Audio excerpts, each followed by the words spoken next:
Alrighty, everyone, welcome back. So, it's time for the long-awaited video. Where's Patrick Kane gonna go? I've been waiting to make this because I wanted for, the injury to go away. Well, it's not fully away, but regardless, I was waiting for these to start picking up, and now we're finally here. He started talking to teams. That is what we know as of right now. So, for those who don't know, Patrick Kane, superstar Hall of Fame forward, coming off of hip surgery, didn't get signed in free agency, and now there are looming rumors that he may get signed by a certain team very, very soon. And I would imagine, at least, this would get done either A, before American Thanksgiving, or B, before the start of December. That is what I expect, because by then, Kane will know where he wants to go and everything that he needs to know. He's going to take probably the next week or two to probably look at and consider his options, see where the best fit is for him currently, and we'll go from there. So, only right now we can predict where he's going to go. So let's start off with the facts. His career numbers last year went as follows. He split this time between the Chicago Blackhawks and the New York Rangers. He played 73 games, had 21 goals, 36 assists for 57 points. Last year he was playing on a very bad Chicago Blackhawks team. Was traded to a very solid Rangers team, played well in the playoffs, and then lost in the first round in 7 games. A very disappointing loss. Many people imagined that with Kane and the other guys that the Rangers added, like Tarasenko and such, they would have a pretty damn good hockey team and had a really good chance at going on a far run, further than the conference finals they made last year in 2022. But no, they lost in the first round. Very disappointing loss. And I think that plays a role in why he's not going back to the Rangers.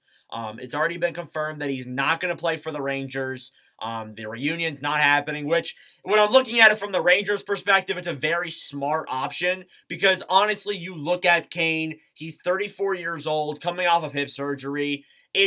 And additionally, too, he's going to want some money, and it's better off that the Rangers don't try and go after that and they instead try and just stay with the team they have. And I mean, hey, they're playing really well right now. I'm wearing them because that's the latest team he's played for. But hey, they're playing well. They don't need a Patrick Kane. Maybe that's what affected them last year. And also, too, there have been many concerns with Patrick Kane not having defensive abilities on the ice, which is a very big thing. He's a great offensive player, can score, pass the puck, he can move it well, but defensively, it isn't there. At this point in his career, it's not there. He has a 0 defense rating. It's brutal. But regardless, as we know right now, the latest thing we've received is that he is training in Oakville, Ontario, and he spoke with the Maple Leafs yesterday. Now, obviously, Toronto's in Sweden, so obviously he didn't speak to them. But I'm assuming it happened over Zoom or over a virtual meeting, which makes a lot of sense. But regardless, it was still a meeting. They still talked. They talked options. I don't think, though, I know what everyone's thinking. Money's going to be a hurdle for Toronto. It's going to depend on, how much Kane wants, obviously, and everything there. I would imagine it's going to be probably a 1-year contract or maybe a 2-year deal, depending on where he's signing. Toronto, it seems more like a 1-year deal. It feels like. I don't think you want to keep Kane for more than this year. And then around $4 to $6 million is where I see him signing for. Because he's not the amazing elite player that he was back in the day, and also too, teams have a lot more leverage because he's coming off of a surgery. However, Kane is still a well-respected player in the league. He's still a great offensive forward. He's shown that, so he's probably going to get around $4 to $6 million is where I see him fitting in on the price range. Maybe 3 at the lowest, but honestly, it really depends on how badly he wants to go to a place to win. That's how I look at it, in my opinion. Other options that have been looked at, you got Buffalo. Buffalo's another big one. I was riding on Buffalo for a while. I kind of still am on that boat, but not as much as I used to be. I feel like there are other options out there that he could go to that might be a better fit. But yeah, Buffalo is obviously an option there too. Of course, it's hometown. But what I like at Buffalo, do you really need more offense? I know Thompson's out. That might play a factor in them getting Kane. But do they really need more offense? Like, realistically, like, do they need more offense or do they need defense? I would say defense, but I mean, I've been wrong before. And Sabres fans, you can let me know your thoughts down below on that. I definitely have had my differing opinions with y'all on Devon Levi and such, but regardless, let me know your thoughts below. There's also Florida. The Florida Panthers went on a big run last year. Many said it was a fluke, but they look good this year too. So Kachuk obviously said he wants to bring Kane. He has a good relationship with Bill Zito. So obviously there's a lot there. There's a few connections, and that could be a team that I could see him going to. Very possible. They're a sneaky team. Not many people are bringing up the fact that Florida could potentially be in the race for Kane. That plays a big factor in there too, for sure, with me.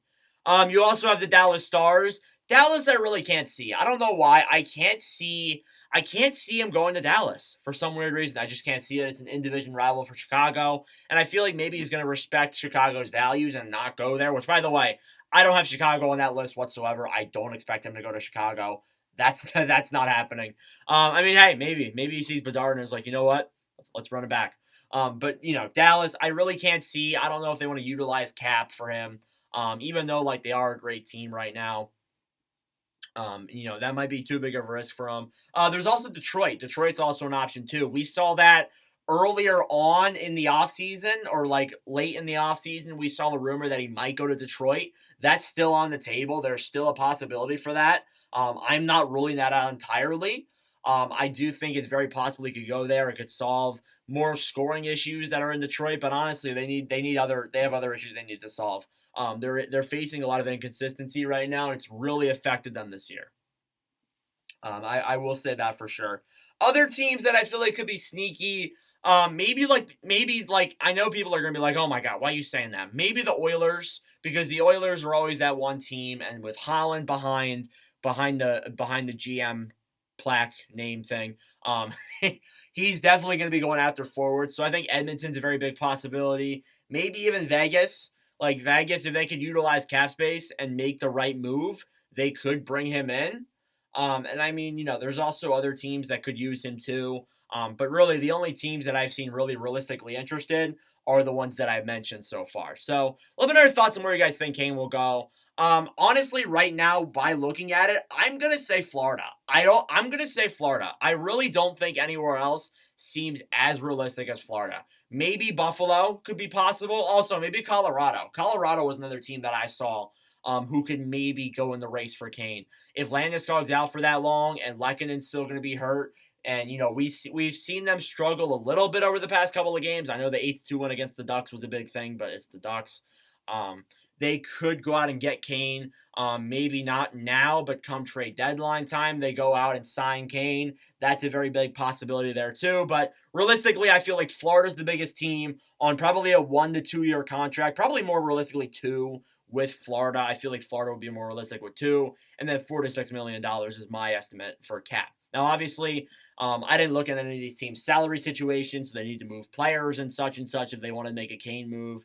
And as well as that too, there is that looming concern that with the injury, he's not going to play the way he is. And I feel like that's why teams didn't sign him at free agency time. Like they looked at it and was like, oh, he's going to be out and he's not going to be it's still a risk getting him back after a big surgery like that. Yeah, no, I don't know if we want him back. But obviously, Jack Eichel didn't go through the same thing, but he went through something similar with a surgery, and he did come out of it. There have been multiple players who have come out of big surgeries like that. So obviously, we'll find out there with Kane. But anyways, let me know your thoughts down below. Thank you all for watching. If you enjoyed, make sure to leave a like and subscribe down below. I really appreciate it. But anyways, thank you all very much for watching, and I will see you guys in the next video.